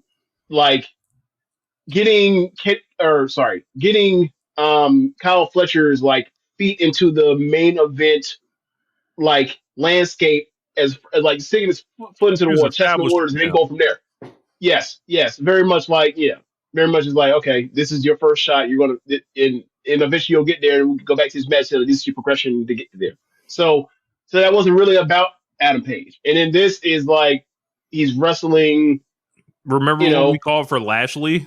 Like, I know Lashley's older than Samoa Joe technically and stuff like that, but like he's been protected so much where it's like, if he wants to play ball, I think he's the opponent. Mean, it's not like it's not that it's bad, certainly, because it was clearly dealing with the fallout of post All in Texas, right? So from that perspective, like it's one of those things where it's like, all right, compelling storytelling, yes, compelling, dynamic. I mean, the heel turn helped, but at the end of the second hour on Wednesday, I felt like Yeah, I'm not really excited for the cage, even though I thought the week before I was more excited for the cage. Now it's kind of like they probably should have had Joe kick someone's ass really bad. Yeah. Like he should like if he had fucked up Evil Uno or something. Even though last time we saw Evil Uno, Paige fucked him up. But you know what I'm saying? Like they should do something to tug at the heartstrings of like you wanted to see Hangman and them in the cage. It's got personal. It got besides just the you beat me, you're a better man, and I turn heel. Like they should have added a little bit more. This is more like he was just going through the mountain of challengers. Like I face Hobbs and I face Takeshita and I face you, but I'm the champion, which is crazy. All those guys in the Don Callis family, and we don't seem to have no heels hanging out that can be exciting and lose and be on top somewhere. I mean, they could have chose Okada. They could have did that, but they've got that international belt on them. Or the unified belt on them. So like, I know what you mean. They could have. I mean, they can still do that. I mean, well, actually, I don't think so because I think I don't know what they're gonna do with MJF. MJF's the sword, damn please. They gotta get a shot away before we get like MJF's gonna be like the that's the threatening. They're supposedly in their mind like that's the threatening title challenger or whatever. It was like, nah, ain't nobody buying that. No one's buying that. They're gonna go to the UK again with Ospreay and MJF. No one's buying that. Like for the main event of Wembley, like so, no one's gonna buy that for real. So like they think that's interesting. I don't, but they'll do it and like they'll have a great match because like they're great together. But and MJF has best behavior around Adam Page, but it's not. No one's. I think even maybe it's gonna be so good that like people will not care about him not being an actual threat. I don't know. Yeah, but I think it definitely hurts this. I wonder when Swerve returns, what direction he's gonna go. You think it's too soon to go back to that? They haven't done it this year, I don't think so. They were circling each other, and had a lot of character work between them, and I just don't know where it's gonna go because when you come off being gone for a long time, they could take you any direction. So I don't know. That's true. I wish there were rankings so we know who'd be on deck. Right? You could have. Remember when these had to show their work and build momentum by people the old fashioned without having people put people on their necks and their backs and pin them or tap them out to then show that like they're ready to be in the title picture. Remember when they used to do that? Brother, like I see like Eddie Kingston fucking hanging around with Hook. Why can't we flip Eddie Kingston heel and then have him fight Hangman and cut awesome promos on each other and shit? Like, what the fuck is it with Hangman Page where they can't like come up with like things while he's the champion? That I don't know, man. It's like that he can tap into more. It's like it seems like he's just got the belt and he's like in first gear with this shit. It's like we like take it up. I agree. Like, I mean, it's not like he's doing anything bad. It's just I don't want people to. I think he's doing anything bad. It's just like the effort that's going into him.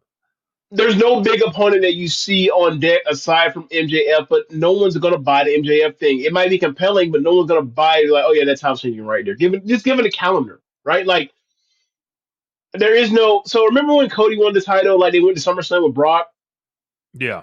Oh no, I'm sorry. He lost title shot, and then if he had won, they would have did that with Brock or whatever. That was because they decided to hold it on Roman for another year longer. Like there is no Lesnarian type of opponent for him right now. And they should have been building one up ever since Dallas or Arlington, Fort Worth, whatever the fuck, and they just haven't. Phantom Hurt Syndicate babyface turn, out of nowhere. Interesting. But, you got Takeshita with the IWGP, you got Okada with the international. Kenny's working the trios matches. Takeshita about to turn babyface, it seems, right? What's happening here, bro? Like, it's like, damn, does he go back to Kyle Fletcher? Like, are they gonna try to heat up Pac? Like, is Darby Allin are they just gonna break the glass and do Heyman and Darby at this point. Oh, Like, if they I do thought that, you were. I think that would be awesome. It'd be like, all right, I did. Yeah, I thought you wanted because also they had that match where Darby beat him, and the right after the Owen last year or yep. 2 years ago, or last year, 2024. So, yeah, there's that. I mean,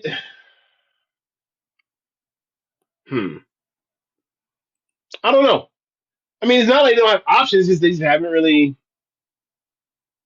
you know, they're not trying to make this feel like an ace run when they should have. Yep. It should have been it. Yep. Chris Statlander and Mercedes Moné, Women's World Championship. Chris Statlander was buns on the commentary set last night. She had nothing to say, and that didn't shock me at all. She rarely has anything to say, even though she's been better of late. Mercedes Moné and Red Velvet. I was texted this by Mikey Ruckus. He's like, I believe this is the first time on the same show we ever have family members both like have a song like. So we had Marina Shafir and then Red Velvet, my sister, as her theme song, and it aired on the same program. So that was historic in nature. I liked the Red Velvet Mercedes match. It felt dangerous in the good way. Like it felt like someone was going to die in the good way. I think Red Velvet always like comes to ball, like, and she's been out kicking what people thought of her ever since she showed up. Yep. She always should have had a bigger role than some of the people that were pushed or used and utilized in front of her. But that's how it goes sometimes. Yeah. So, Rich, can you do me a favor? Yeah. Could you could you go? Could you on the third screen? Can you type in like Google search like a box of Dark and Lovely, please?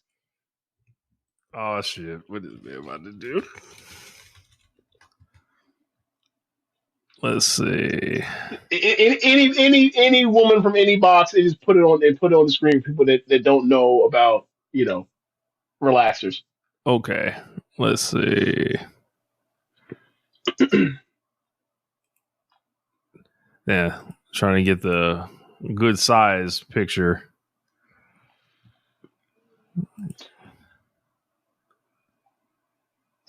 Well, basically, as you're looking for it, the reason why I mentioned that is because, like, we haven't seen Red Velvet for a minute. She shows up, and like, she's a very pretty girl, and she had the hair. I was like, she like a cover, she like a box cover girl of Dark and Lovely.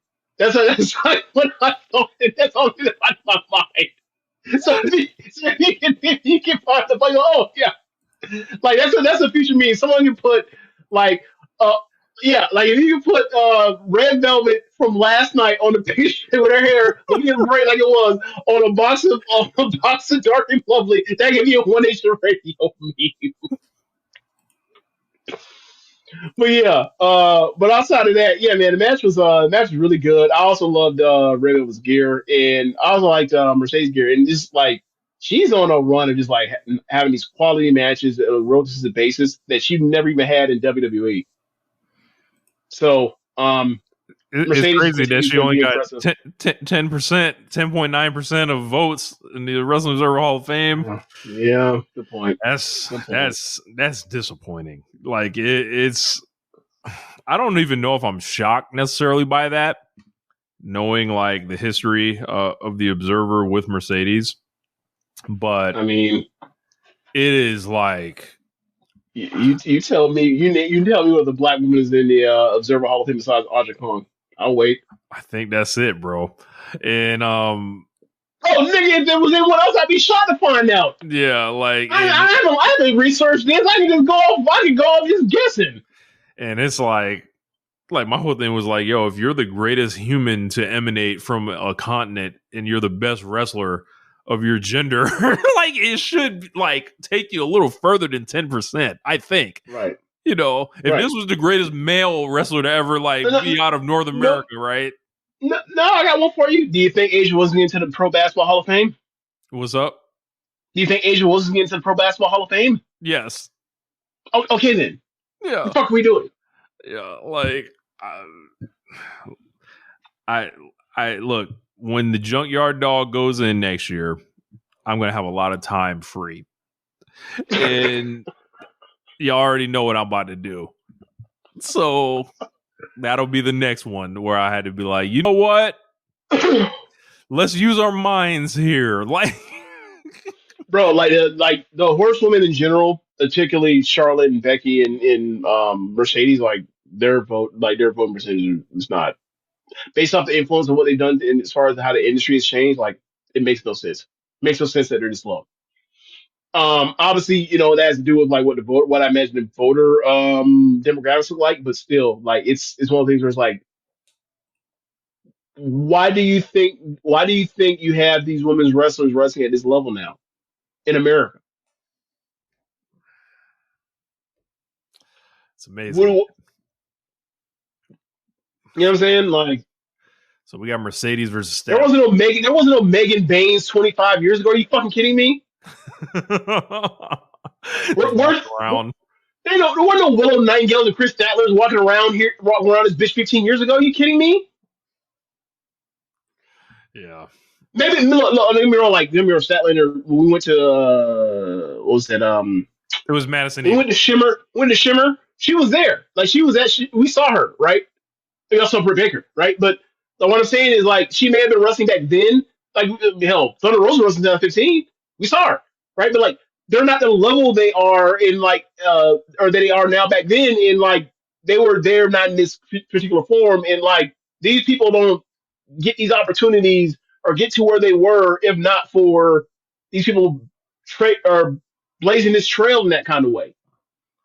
Not saying they invented women's pro wrestling in America, but I'm saying, like, they damn sure made it to where people realize that, oh yeah, quality matches are actually, like, should be the standard and not just this surplus if you get one. And when you get one, like, you get it once every 5 years.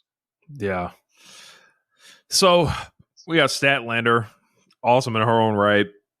Mercedes has 14 belts. They were chanting, James, in Boston. That was hilarious. I'm not going to stop them. Yes.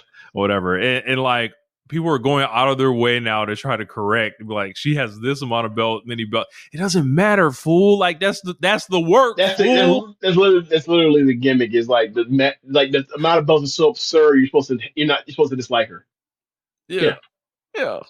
So, with that being said, she will not be getting to 15. I think she's losing to Statlander here.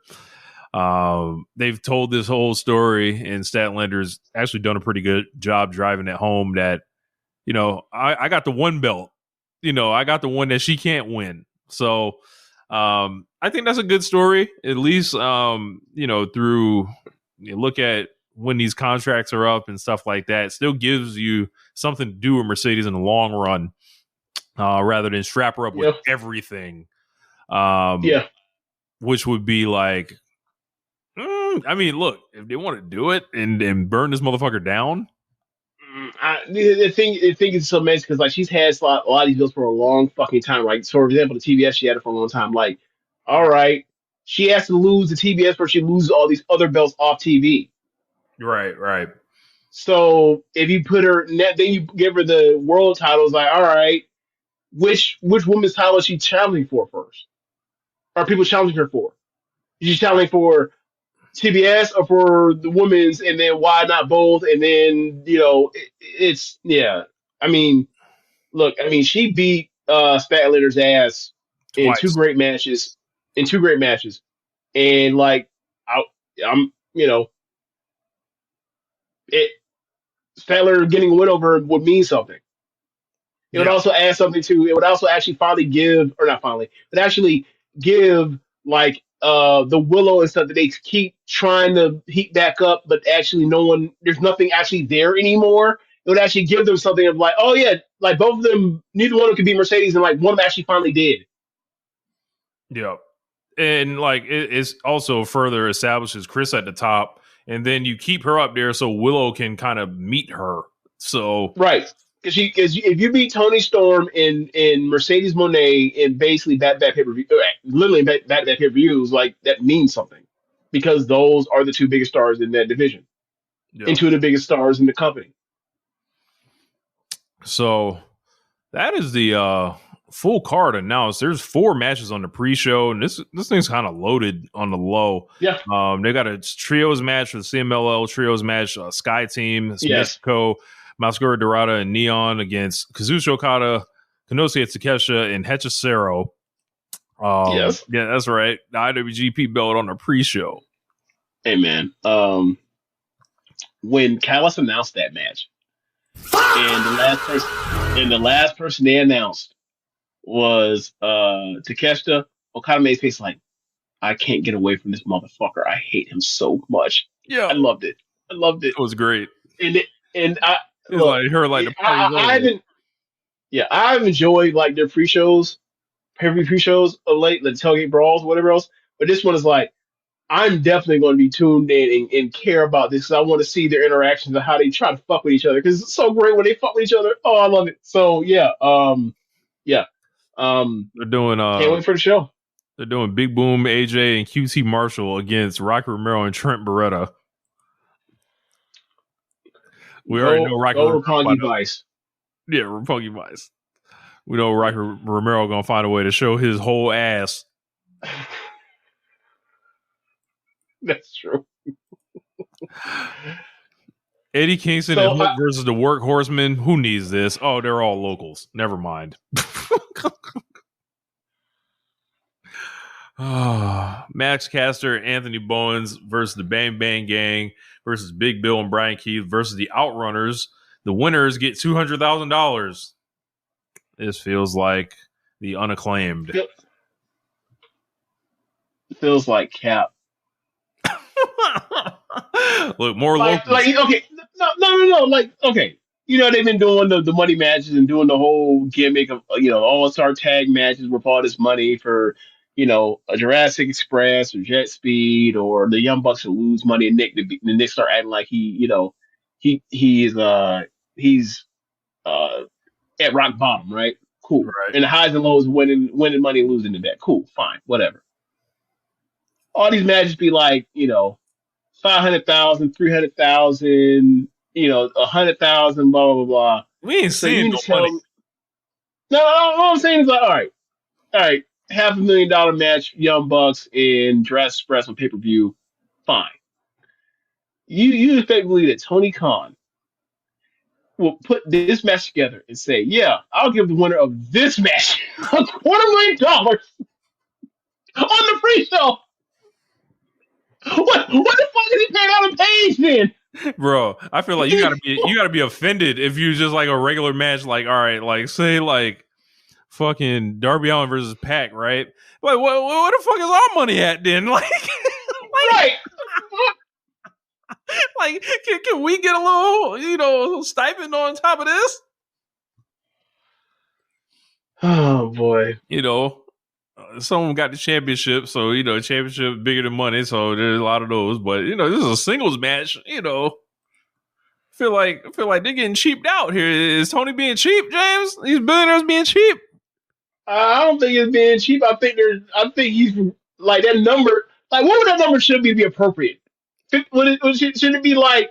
This should be like a $50,000 match. Y'all split 25 each. Yeah. Like even a pre-show match, for fuck's sake. What are we talking about, man? Like 200,000. Like, hey, man, yeah, that's this is great. TK, I keep some broke, get a hold of some money, and she's like, right. Go crazy. But no, it's the other way around. Like it's Tony Khan is treating the Young Bucks like they barely even twice as important as these niggas on the pre-show. Like, get out of here. Yeah, but we'll see, man. Like, I'm sure that'd be fine, but it's like they don't $200,000 for these jokers. Ain't no way. Not in kayfabe. That don't even work on kayfabe. No. But yeah, that's Full Gear. if you guys haven't already, make sure you hit like on the video on YouTube. Very important, so more people will see it. Yeah. If you have not subscribed, make sure you subscribe. If Yes. Do that. Yes. But yeah, that's it, the show, y'all. Thanks for listening. If you are watching on the stream and you want to donate to us in other ways, you can also go to the show notes when the show's posted and go to the red circle link there to do that. And be sure to listen to other shows on the network. Besides One Nation Radio, you have Keepin It Strong Style, All Things Elite, AEW Match Guide. I almost said Match Generator. I don't know why I almost said that. The Trish Wrestling Show, Tunnel Talk, Imps Adventures, and Wrestling Art with Chris Things. Thanks for listening, y'all. Later. Peace.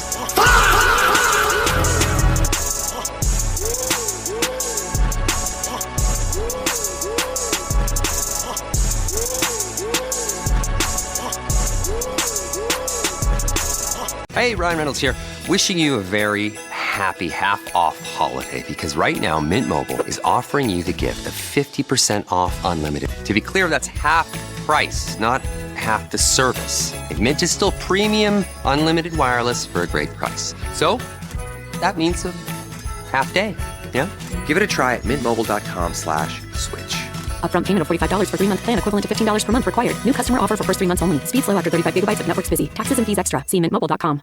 If you're a podcast host, listen up, this one's for you. My name is Allie Jackson. I'm the host of Finding Mr. Height, a dating and relationship podcast that I've been doing for 4 years now, sharing my positive and practical approach to dating that's built on my own life experience. And I wanted to share another experience that I've had, my secret behind monetizing my show. It's called Red Circle, and I was just telling my colleague about how much I love their platform. With Red Circle, not only am I getting a seamless hosting experience, but I also love the support I receive in ad sales. It's not just typical ad sales either. It's targeted opportunities based on my show and my life. And the platform is super simple. You just set your preferences and Red Circle matches you with sponsors that align with your show. You can vet every opportunity and their platform gives you great analytics. More recently too, my Red Circle team has brought me opportunities outside of my podcast on social media to really augment the podcast partnerships, bring them full circle. I just can't recommend them enough. If you want to give it a try, go to redcircle.com to get your free trial. That's redcircle.com for a free trial.